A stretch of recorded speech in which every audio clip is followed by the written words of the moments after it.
कला और संस्कृति का देश भारत, जिसकी कई अनमोल धरोहरों ने यहाँ के लोगों को उनकी संस्कृति से जोड़े रखा है।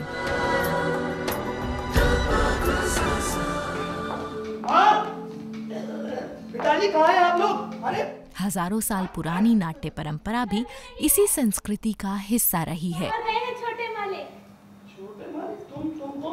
जिसका अंदाजा तो इसी बात से लगाया जा सकता है कि भारत में थिएटर का इतिहास बेहद गौरवशाली रहा है और इसकी शुरुआत संस्कृत थिएटर से मानी जाती है।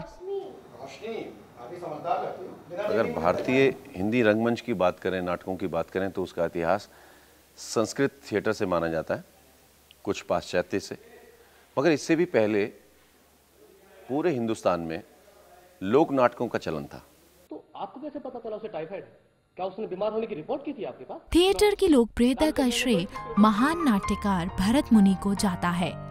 भरत मुनि नाट्य शास्त्र के प्रसिद्ध लेखक रहे हैं। उनके नाट्य शास्त्र को 5वें वेद के रूप में भी माना जाता है। इतनी रात गए यहाँ? लेकिन बदलते वक्त के साथ जब पौराणिक और सामाजिक नाटकों का दौर आया, तब भारतेंदु हरिश्चंद्र और जयशंकर प्रसाद जैसे विख्यात लेखकों की बदौलत रंगमंच की दुनिया को एक नया रूप मिला। भरत मुनि ने नाट्य शास्त्र लिखा, जिसको 5वां वेद भी कहते हैं, और वहां से चलते चलते चलते हमारे 9वीं 10वीं शताब्दी तक संस्कृत नाटक बहुत फले बड़े आगे हुए। कालिदास के लिखे हुए नाटक हुए, भगवती के लिखे हुए नाटक हुए, है ना, शूद्रक के नाटक हुए। पर जब मुगल ने हमारे हिंदुस्तान पे एंट्री की, उस वक्त फिर धीरे धीरे संस्कृत नाटकों का शोभ होना शुरू हो गया, वो पिछड़ने शुरू हो गए।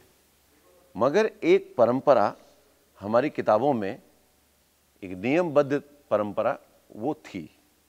उसके बाद ये हिंदी नाटकों का अगर सही माने में चलन देखा जाए तो भारतेंदु काल से माना जाता है। असल बात प्रकाश जान चुका था कि रोशनी की अभी तक शादी नहीं, उसका बाप दूसरे शहर में। कहावत है कि कलाकार बनाए नहीं जाते, बस पैदा हो जाते हैं, और इसका जीता जागता सबूत है नेशनल स्कूल ऑफ ड्रामा यानी NSD।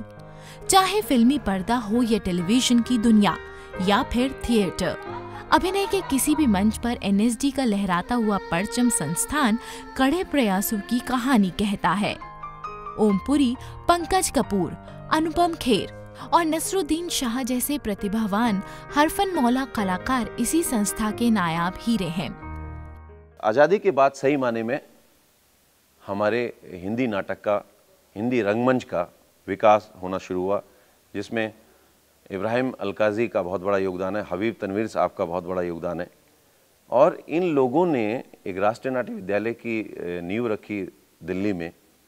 और क्योंकि ये लोग बाहर से पढ़ के आए थे पाश्चात्य नाटक वगैरह, और कुछ लोगों ने मिल करके हिंदी नाटक और रंगमंच के को प्रसार के लिए, फैलाव के लिए एक संस्था की स्थापना की। बदलते वक्त के साथ थिएटर्स में भी कई तरह के बदलाव आए हैं। थिएटर्स की बनावट से लेकर दर्शकों के मिजाज में भी तब्दीलियां आई हैं। इसमें कोई दो राय नहीं है कि एक्टिंग फील्ड में नेचुरल टैलेंट को निखारने का एकमात्र जरिया थिएटर ही है। तभी तो आजकल युवाओं का रुझान थिएटर की ओर बढ़ता चला जा रहा है। शायद इसी वजह से आज कई स्कूल, कॉलेजेस और यूनिवर्सिटीज में भी कई छोटे बड़े थिएटर ग्रुप सक्रिय हैं, जो रंगमंच को बढ़ावा दे रहे हैं। थिएटर कलाकार की अभिव्यक्ति है, क्योंकि सही मायनों में थिएटर को जीने वाला ही असली कलाकार बनता है। ऐसे में थिएटर के प्रति लोगों का बढ़ता रुझान न सिर्फ रंगमंच बल्कि देश की कला संस्कृति के लिहाज से भी सुखद भविष्य का संकेत है। रेलगाड़ी की पटरियां आपस में मिल गई, समझौता हो गया, मगर नहीं था।